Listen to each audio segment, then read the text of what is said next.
Students for class first year ہمارا آج کا لیکچر آپ کے سامنے حاضر ہے۔ پیج نمبر 38 پر ہم ہیں اس وقت۔ مضمون لمحہ فکریہ، مشتاق احمد صدیقی کا مضمون ہے یہ۔ تخلیق آدم، یعنی جب آدم علیہ السلام کو بنا لیا گیا تو اس کے بعد نسل انسانی نسل تیزی سے پھیلنی شروع ہوئی، تعداد میں اضافہ ہوا اور سینکڑوں سے لاکھوں، لاکھوں سے کروڑوں اور کروڑوں سے اربوں تک جا پہنچی ہے۔ آغاز میں اس اضافے کی رفتار کم تھی۔ یہ ایک پیرامڈ میں نے بنایا ہے، یہ دیکھیں آغاز میں رفتار کم ہے۔ پیرامڈ ایسے ہی ہوتا ہے کہ وہ گریجولی آہستہ آہستہ اس میں اضافہ ہوتا جاتا ہے اور ان میں بہت زیادہ ہو جاتا ہے۔ آبادی بھی ایسی ہی ہوتی ہے، پہلے کم، پھر تھوڑی زیادہ، پھر اس سے زیادہ۔ تو یہی چیز یہاں پہ بھی ہے کہ آغاز میں اس میں اضافے کی رفتار کم تھی، لیکن گزشتہ 2-3 صدیوں کے دوران میں اس میں بہت تیزی سے اضافہ ہوا ہے۔ اس طرح ضروریات زندگی، یعنی ضرورت کی چیزیں جو ہیں اس میں بھی اضافہ ہوا ہے۔ خوراک، لباس، یہ ہماری ضروریات زندگی، اور مکان، اس میں بھی اضافہ ہوا ہے۔ اور رہائش، خوراک کے مسائل نے جنم لیا ہے، اور ساتھ اس کے اضافہ اور بھی ہوا، اور وہ یہ ہوا کہ لوگوں کو رہنے کا مکان اور کھانے پینے کی چیزیں نہیں ملتی رہیں۔ نمبر 1 کیسے مسائل ہوئے؟ نمبر 1 یا تو کم تھے، اور نمبر 2 یا تھے ہی نہیں۔ لامحالہ مجبوراً قدرتی وسائل یعنی کھانے کی چیزیں، زراعت، جنگلات، ان پر بھی بوجھ پڑ گیا۔ درختوں کے بے تحاشا کٹاؤ ہونے لگے۔ مکان بنانے کے لیے، جگہ فارغ کرنے کے لیے درخت کاٹنا پڑا، اور ایندھن کے طور پر کاٹنا پڑا، اور مکان بنانے کے لیے، دروازے کھڑکی بنانے کے لیے، فرنیچر بنانے کے لیے درخت کو کاٹنا پڑا۔ اس سے جنگل سکڑ گئے، کم ہو گئے۔ قصبوں اور شہروں پر بڑھتی ہوئی آبادی کے دباؤ نے کیا کیا؟ آبادی کا اضافہ ہو رہا ہے تو زرخیز زرعی زمین جس پر پہلے ہم فصل لگایا کرتے تھے، وہاں ان زمینوں پر مکانات بننے لگے، کارخانے بننے لگے، فیکٹریاں بننے لگی۔ وجہ ایک تو آبادی بڑھ گئی، اور دوسرا کھیت کم ہو گئے۔ اس طرح زرعی زمین کی کمی نے کیا کیا؟ وطن عزیز کو مزید وسائل کی کمی کا شکار بنا دیا۔ پاکستان میں وسائل کم ہو گئے۔ آبادی سے ہونے والے مسائل: شہری آبادیوں کا استعمال شدہ گندا پانی، کارخانوں، فیکٹریوں اور گاڑیوں کے دھوئیں، اور ہر طرف اب یہ تو ہوگا، آبادی زیادہ ہوگی تو کارخانے زیادہ ہوں گے، فیکٹریاں زیادہ ہوں گی، گاڑیاں زیادہ ہوں گی۔ جب یہ چیزیں زیادہ ہوں گی تو دھوئیں ہوں گے، ہر طرف پھیل جانے والی گندگی کی بہتات بہت زیادہ مقدار میں، جیسا ہمارے پیارے شہر کراچی کے ساتھ ہوا۔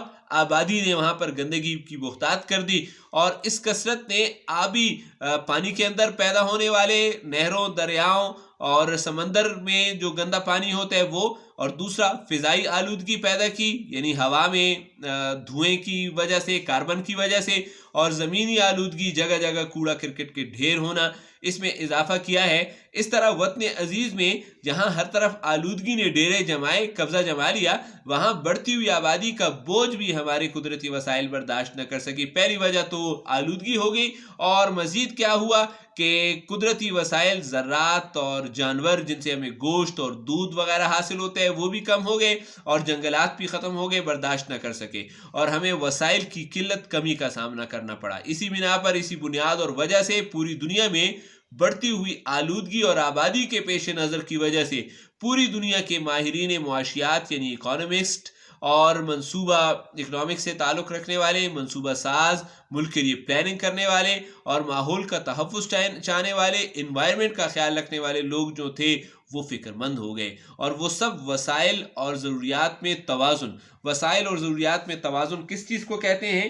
کہ آپ کے پاس کھانے پینے کی چیزیں، ضروریات ہیں آپ کی، جتنے آپ کو ضرورت ہے اتنے آپ کے پاس موجود ہونے چاہیے۔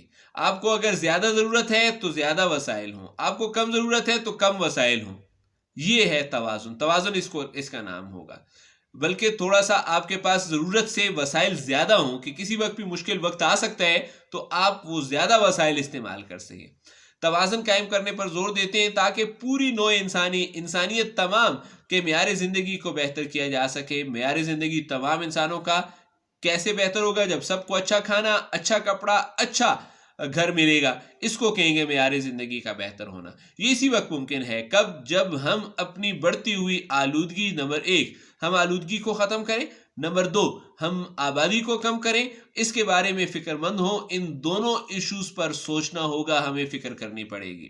وطن عزیز بھی اسی طرح کے پیچیدہ حالات کا سامنا کرنا پڑ رہا ہے۔ پیچیدہ حالات کے ہیں، آلودگی بھی زیادہ ہے، آبادی بھی زیادہ ہے، یہ اور وسائل بھی کم ہیں، ایسے پیچیدہ مشکل حالات سے دوچار ہے، سامنا کرنا پڑ رہا ہے، جس کے باعث ترقی کی رفتار سست سے سست، ملک میں ترقی بالکل نہیں ہو رہی، سست سے سست تر ہوتی جا رہی ہے، جس سے عوام کے معیار زندگی یعنی ان کو برا کھانا مل رہا ہے، اور اس کو بلند کرنا، برے کھانے سے اچھے کھانے کی طرف جانا، معیار زندگی کو بلند کرنا، برا لباس ہے اس سے اچھے لباس کی طرف جانا، معیار زندگی کو بلند کرنا، برا گھر ہے اس سے اچھے گھر کی طرف جانا، اس سلسلے میں حکومت کو بڑی مشکلات کا سامنا کرنا پڑ رہا ہے۔ کسی بھی ملک کے عوام کے معیار زندگی کو بلند کرنے کے لیے آپ کو کیا چیز ضرورت ہوگی کہ آپ وہاں کے خوراک، رہائش اور تعلیم جیسی سہولتیں لوگوں کو فراہم کریں، اور دیگر اشیاء کا، اور اس کے علاوہ بھی بے شمار چیزیں ہیں، ضرورت کی چیزیں ہیں، ان سب کا مناسب مقدار میں یعنی جتنی ضرورت ہے اتنا دستیاب ہونا ضروری ہوتا ہے، تبھی معیار زندگی بلند ہو سکتا ہے۔ قومی نقطہ نظر سے قوم کے بارے میں اگر سوچیں تو اس سے بہتر زندگی کے لیے قوم کے ہر فرد کی، یہ والا جملہ بڑا اہم ہے۔ آپ قوم کے بارے میں سوچیں گے، لوگ اپنے بارے میں سوچتے ہیں، ہمارا کھانا اچھا ہو جائے، ہمارا لباس اچھا ہو جائے اور ہمارا گھر اچھا ہو جائے، اس سے ترقی نہیں ہوگی۔ ترقی آپ کی تب ہوگی جب آپ قومی نقطہ نظر سے سوچیں گے کہ آپ کے پورے قوم کے ہر فرد کو ضروریات، سہولیات پوری مل جائیں، ان کو اچھا کھانا مل جائے۔ جب سب لوگوں کا کھانا اچھا ہوگا، جب سب لوگوں کا گھر اچھا ہوگا، جب سب لوگوں کا لباس اچھا ہوگا، تو تب آپ ترقی کر سکیں گے۔ جتنے کم افراد کو، جیسے ہمارے ملک میں ہو رہا ہے، کم افراد کو یہ سہولیات میسر ہو رہی ہیں، اس قوم کا معیار زندگی اتنا ہی کم ہوگا، جس کا ایک بڑا سبب، ایک وجہ تو یہ ہے کہ وہاں سرمایہ کاری اور نجی سطح پر منصوبہ بندی، سرکاری، ایک وجہ، بڑی وجہ یہ ہے پاکستان میں کہ گورنمنٹ جو ہے اس پہ اپنا رول پلے نہیں کر رہی ہے، اور دوسری وجہ جو ہے وہ ہے نجی سطح پر ایک تو این جی اوز ہیں پرائیویٹ سطح پر، اور دوسرا فرد خود ذاتی طور پر بھی ایک آدمی نجی سطح پر منصوبہ بندی، پلاننگ نہیں کرتا کسی بھی کام کے لیے۔ پلاننگ کی فقدان کمی کو کہتے ہیں۔ زندگی کے ہر شعبے میں آپ دیکھیں، تعلیم کے لیے ہم پلاننگ کرتے ہیں، کہیں سفر کے لیے جا رہے ہوتے ہیں تو ہم پلان کرتے ہیں، اور سرکاری سطح پر بھی ہو رہا ہوتا ہے، بعض اوقات حکومت کر رہی ہوتی ہے، اور بعض اوقات نجی سطح پر بھی منصوبہ بندی سے کام لیا جائے۔ اگر ہم ذاتی طور پر بھی پلاننگ کر لیں تو اس سے کیا ہوتا ہے، ان درپیش مسائل میں خاطر خواہ کمی لائی جا سکتی ہے۔ کون سے مسائل ہیں ہمیں؟ آلودگی کے، دیکھیں وہ بھی بیان کر دی، آبادی کے اور غذا کی قلت کے مسائل کو پلاننگ کے ذریعے کم کیا جا سکتا ہے، عوام کے معیار زندگی کو بلند کیا جا سکتا ہے، اور وطن عزیز کو ترقی کی راہ پر گامزن کیا جا سکتا ہے۔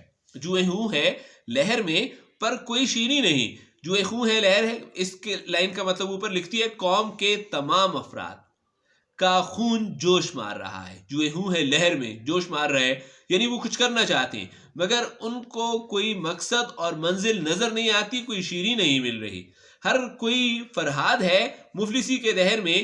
ملک کے ان خراب حالات میں، مفلسی خراب ترین حالات میں، ہر انسان فرہاد بننے کو اور وطن کے لیے کچھ کرنے کو تیار ہے، قربانیاں دے سکتا ہے۔ معیار زندگی کا تعلق کس چیز سے ہے؟ نمبر 1 مادی اشیاء سے ہے، اور مادی اشیاء میں کیا چیزیں ہیں؟ مادی اشیاء میں ابھی پہلے ذکر ہو چکا، کھانے پینے کی چیزیں یہاں پر بیان ہو چکا ہے، کھانے پینے کی تمام چیزیں، لباس، مکان، یہ ہمارا کیا ہے؟ مادی اشیاء ہیں۔ دوسری چیز کیا ہے؟ سہولیات ہیں۔ سہولیات کیا ہے؟ تعلیم اور علاج سب کو ملے۔ اس کے ساتھ ساتھ معیار زندگی کے لیے تیسری چیز جس کی ضرورت ہے وہ ہے سماجی ماحول۔ سماجی ماحول یعنی انسان کس قسم کے ماحول میں اور کیسے لوگوں میں رہتا ہے، اس سے اندازہ ہو سکتا ہے کہ اس کا معیار زندگی بلند ہے یا نہیں ہے۔ اور تیسرا ہے ذہنی کیفیت۔ ذہنی کیفیت کیا چیز ہے کہ اس آدمی کی ذہنی کیفیت کیسی ہے، کیا وہ تندرست ذہن کا مالک ہے، اچھی ذہنیت ہے اس کی، یا بری ذہنیت ہے یا برے اخلاق کا مالک ہے۔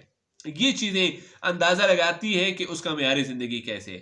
مثلاً تعلیم اور اس کی شرح خواندگی، آپ اپنے ملک کے معیار زندگی کو بلند کرنا چاہتے ہیں تو آپ کو ایجوکیشن کیسی مل رہی ہے، اور آپ کے ملک میں ایجوکیشن ریٹ کیا ہے، حفظان صحت کیسی ہے، آپ کے ہسپتال کیسے ہیں، اور آپ لوگوں کے عوام کی صحت کیسی ہے۔ اگر عوام صحت مند ہے تو معیار زندگی اچھا ہے، عوام بیمار ہے تو معیار زندگی برا ہے۔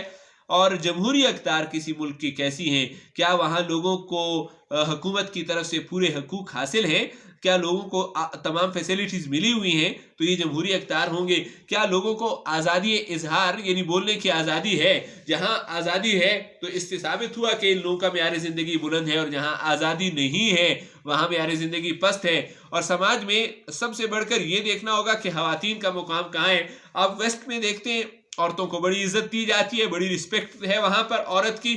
ہمارے ہاں پر اسلام ہونے کے باوجود ماں بہن بیٹی کی اور عام عورتوں کی بھی عزت نہیں ہے، اور آزادی سے ان کو ذلیل اور رسوا کیا جا سکتا ہے۔ اسی وجہ سے ہمارا معیار زندگی بھی پست ہے۔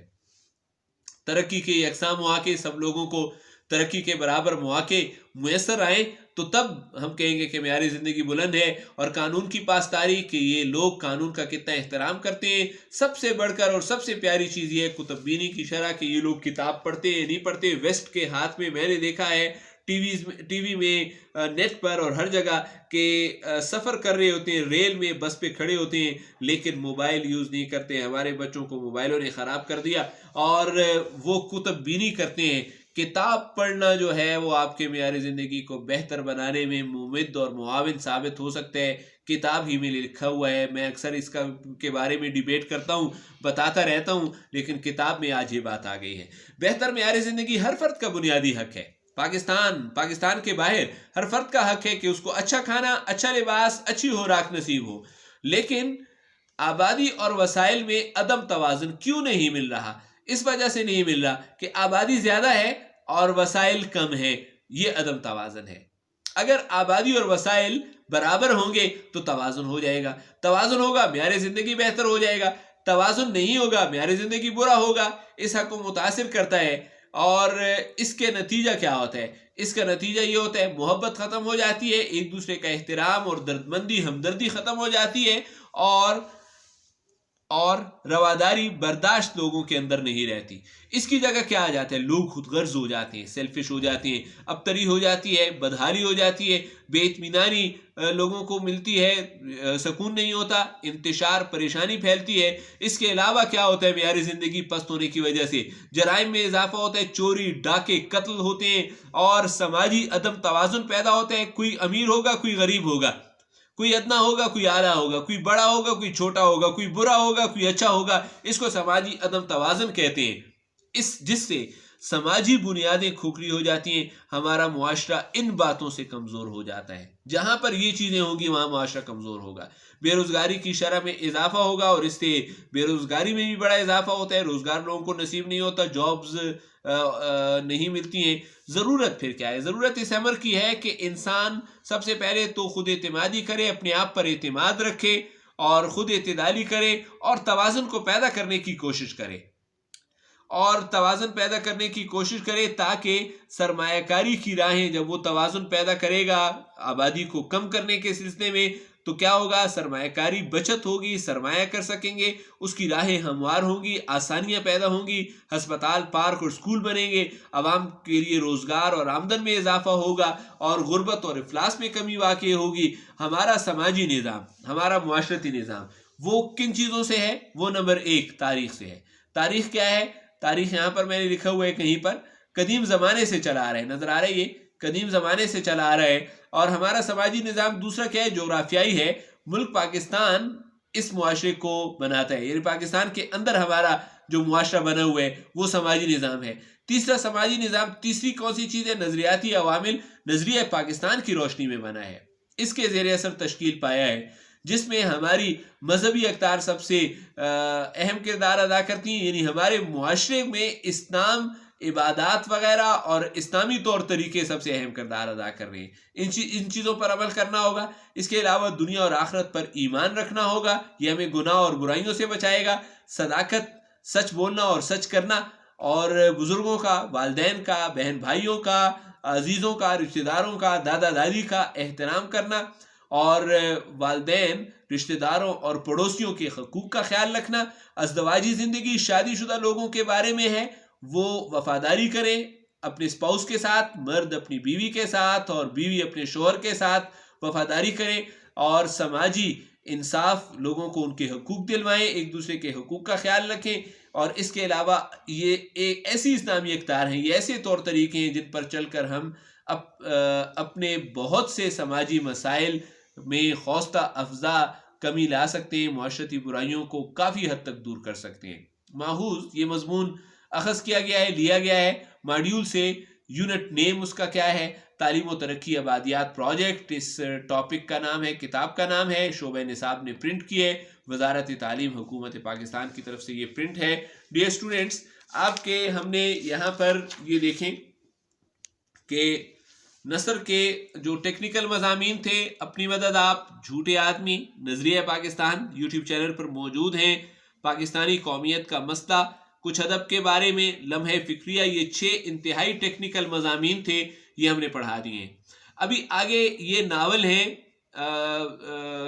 داروغہ جی کی پانچوں گھی میں ناول کا حصہ ہے، آنگن ناول کا حصہ ہے، مطلب کہانیاں ہیں، کوئی سمجھنے کی چیز نہیں ہے، اور یہ ڈرامے ہیں دونوں، یہ نیچے دونوں سفر نامے ہیں، اور یہ بھی ترجمہ اور خطوط ہیں۔ تو میں سمجھتا ہوں کہ آپ کا زیادہ تر کام جو ہے وہ وائنڈ اپ ہو چکا ہے، زیادہ تر کام تکمیل تک پہنچ چکا ہے۔ اصلی سنجیدہ مضامین جو کہ مشکل بھی تھے، ان کے الفاظ معنی نوٹ کرنا آسان نہیں تھا، اس کو کلیئر کرنے کی کوشش کر دی گئی۔ اب جبکہ آسان چیزیں ہیں، کہیں سے اگر آپ کو کوئی چیز سمجھ نہیں آتی، واٹس ایپ نمبر آپ کے پاس موجود ہوتا ہے، آپ اس سے پوچھ سکتے ہیں۔ لیکن ہمارا یہ لیکچرز کا سلسلہ آج یہاں پر وائنڈ اپ ہوتا ہے۔ فرسٹ ایئر کے لیے یہ سلسلہ ہم ختم کریں گے۔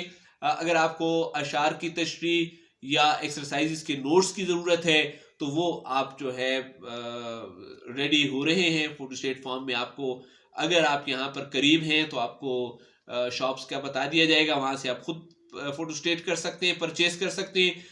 آپ آؤٹ آف سٹی ہے، ایبراڈ ہیں، کہیں اور ہیں، تو پھر آپ کو اس کا ڈاک خرچ بھیجنا ہوگا، اس کے مطابق آپ کو آپ کے نوٹس آپ تک پہنچ جائیں گے۔ شکریہ، والسلام، خدا حافظ۔